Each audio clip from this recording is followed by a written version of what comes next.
So, let me just ask you one question. If you live in poverty, would you prefer if rich people came and gave you things every once in a while? Or would you prefer starting your own business? This is the mindset we've used a lot when we've worked in Africa with something called the Epicenter Strategy. At the moment, we work with 8 countries in sub-Saharan Africa. We have over the years found a model that can be used in all these countries, and it's called the Epicenter Strategy. And as we mentioned earlier, our work always starts with vision, commitment, and action workshops. And this tree, that's a typical place where the first workshop could take place. It's very important that not only the villagers, but also the local government attend to create a vision of a future free from hunger, and then to commit to it, and to organize and inspire people to take self-reliant action. If you live a life where every day is a fight to get enough food for your family for that very day, there is no time to even think about things that could be different. Most people, they do as they always have. They do the same way their mothers have, and life goes on the same way as it always has. But after attending the VCA workshops, leaders begin to emerge. And an equal number of men and women are trained as volunteer animators, who in their turn inspire their fellow villagers to set priorities and to take action.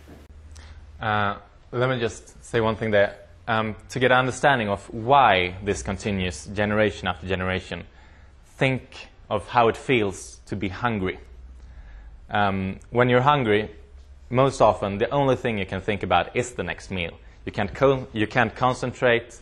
You're low on blood sugar, and you think of having that feeling when you wake up in the morning every day. They usually eat that one meal just before going to bed, having it all day. Every day your entire life, never being able to stop, just always trying to get that next meal. That is why it never ends, and why they just need a push to realize that they can get out of the life situation they're in. When villagers start to work together as a larger community, it's time for the next step.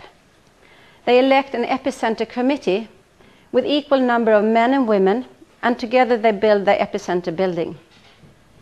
The Hunger Project, they will hire a contractor to train the villagers to make bricks and to supervise the construction. But the people themselves, they build it. And that's the key factor to the success. If you want to change, you have to do it yourself. Of course, we could hire a Skanska to make these buildings within a month or so. But then we would continue enforcing the traditional relief attitude that they need help, instead of showing people that they themselves have the ability to change their own lives. They don't depend on anyone else. And an epicenter is a cluster of villages, 10, 15, or even up to 20,000 people that come together to meet their own basic needs. And this is the Wakiso epicenter in Uganda that I visited 2 years ago. The epicenter building houses a community meeting hall, a health center, a microcredit bank run by the people, a library, a preschool, classrooms for functional literacy training, a food bank, and food processing equipment. And it's a symbol of partnership and an achievement almost unimaginable for most of these people before. And this achievement, building the epicenter, is a tipping point where the process of self-reliance becomes irreversible. This is the microcredit bank at the Wakiso epicenter. The loans are mainly granted for women because it's for agricultural investments. And it's the women who are in charge of farming, because farming is a woman's chore. And women form groups and they take joint loans. For instance, a loan to buy 2 pigs. When the pigs have piglets, they can sell the piglets and they start paying back their loans. When the loan has been repaid, they can all get their own pigs, and they have a small saving at the bank, and the business is on its way. And you can imagine how proud these women are when they have a small saving at the bank and they can start their business. And this is the board of the bank. As you can see, it's all women. And that's the rule of all the Epicenter's banks. Why? Well, I'm sorry to say, but women have been found to be less corrupt than men, and that is why. But in the functional literacy classes, they don't only teach to read, write, and count, but also how to grow vegetables in a more effective way, how to collect rainwater, for instance, how to use drip irrigation, how to use compost to improve their crops, or other income-generating activities, such as raising chickens, pigs, to process tomatoes to tomato sauce, instead of having to be reliable to sell ripe tomatoes at the market for 3 days. Making this jar of tomato sauce means that they can store it and they can sell it for months. And they grow mushrooms and all kinds of handcraft and so on. Many small inventions make a big difference. On your left, that's a drying rack. Instead of putting your clean dishes on the ground, you can keep it away and above from all the bacteria. On your right, that's my favorite invention. At the Epicenter, they teach people to dig latrines. It's hygienically better, and it reduces the risk for women of being raped when they otherwise have to sneak out in the bushes. Nearby the latrine, they have their tip-tap. And when you step on this stick on the ground, the yellow container will tip over, and there will be clean water, enough to wash your hands, and you don't waste too much water. So it's a very easy way of keeping the hygiene better. At the Epicenter, they also have HIV, AIDS, and inequality workshops.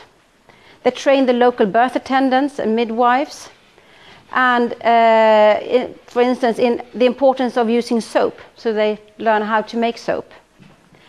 And the number of mothers and babies surviving birth is constantly increasing. And when women gain confidence, they also get greater respect from men. This is Katie. Katie has been the chairman of Akiso Epicenter for 4 years, which is the maximum length you can hold office. And she can now not be re-elected, but she's a very, very strong woman. We visited her home. She has a house with brick walls and concrete floor. She's been able to save enough money to send her 4 children to university. She's been a member of a loan group, and as a result, she today has 2 pigs, an exotic goat that she's extremely proud of. She's part owner of a pineapple field, and they have now signed a contract with a hotel in Kampala that regularly comes and picks up pineapple, so she has a regular income. They also sell the sprouts from the pineapple at the local market for others who wants to grow pineapple. And she has built this stove on the left. Instead of cooking over an open fire as on the right, which is what most women do, she has made this out of clay and burnt. Before, she had to collect a large amount of wood daily. With this, she only needs 1/4 of it. This means she not only saves the environment of 3/4 of the wood that she needed before, she also saves her own time 3/4 of the time. Time which now can be spent on other income-generating activities. And to finish the story about Katie, there's one more thing that really impressed me. She had saved enough money to buy herself a TV and a video recorder. So she was very proud of this, of course. And what does she do? She sells viewing time to people around in the area, talking about being entrepreneurial soul. I think she was very impressive.